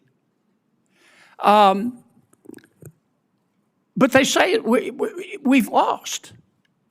I don't get it. I don't understand how we've lost. Is the strait closed? Yes.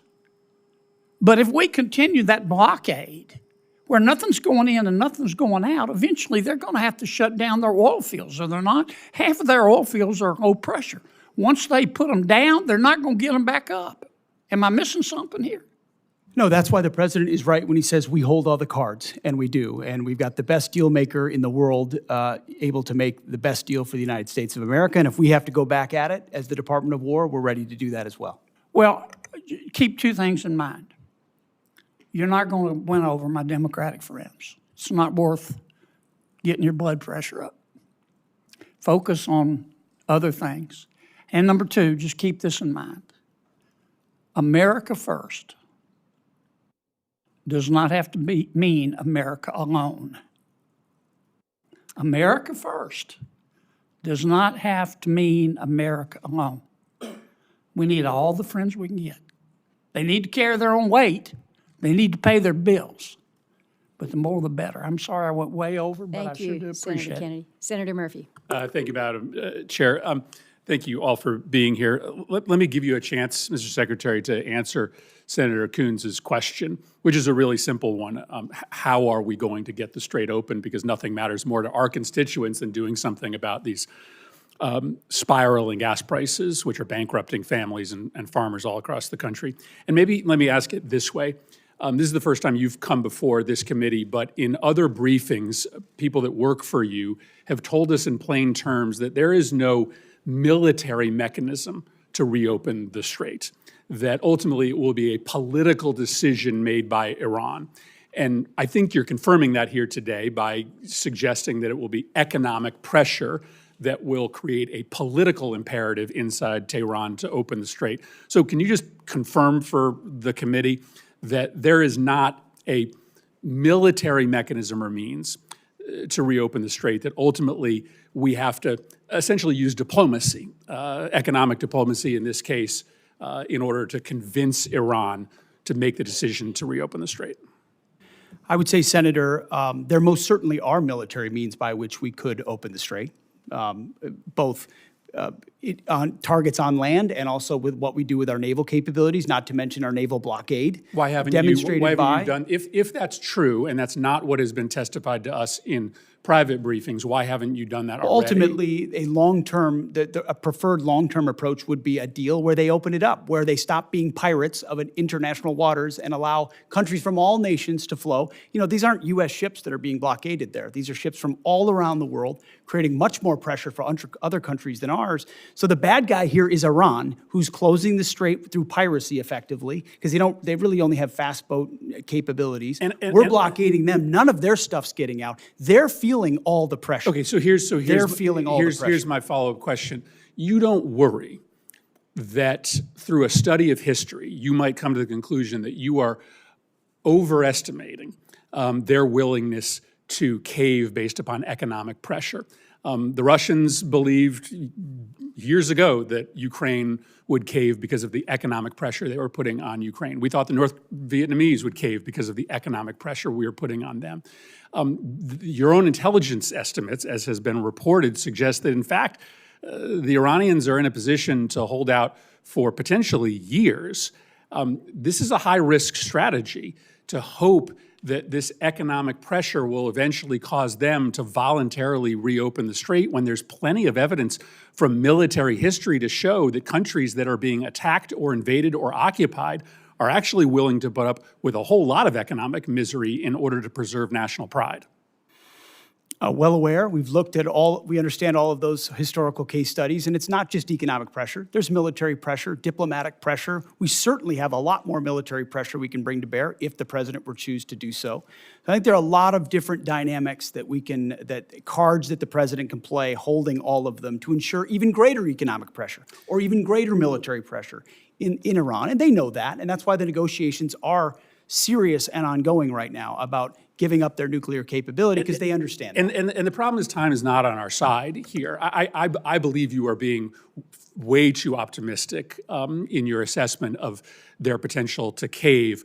But if this goes on for another 30 days, there are going to be thousands more farms that will go bankrupt. There are going to be families that are going to be ruined. And so time is not on our side. And I just don't believe that Iran is ready to capitulate yet. And if they capitulate in a year, there's going to be a whole lot of families and businesses that are ruined in the United States. General Caine, let me finally ask you a question about what seems to be a difference of opinion between the intelligence services that you rely on and the public statements of the President of the United States with respect to our war objectives. The Secretary and others in the President's cabinet have said very clearly that our war objective is to destroy Iran's missile and drone program. The president said just a week ago that Iran maybe had 18 to 19% of their missile capacity left. But there is public reporting suggesting that our intelligence agencies say that Iran still has 70% of their missile and drone capability, which would be a failure of our objectives if that were to be true. What can you tell us about the number of missiles and drones that they have left, and do you dispute that intelligence estimate? Sir, I'm not going to comment, with deep respect for the question, I'm not going to comment in this forum on what may or may not have been opined on by the IC, which would suggest a leak or a confirmation of any intel. So while I appreciate the question, I hope you'll also appreciate my not answering it.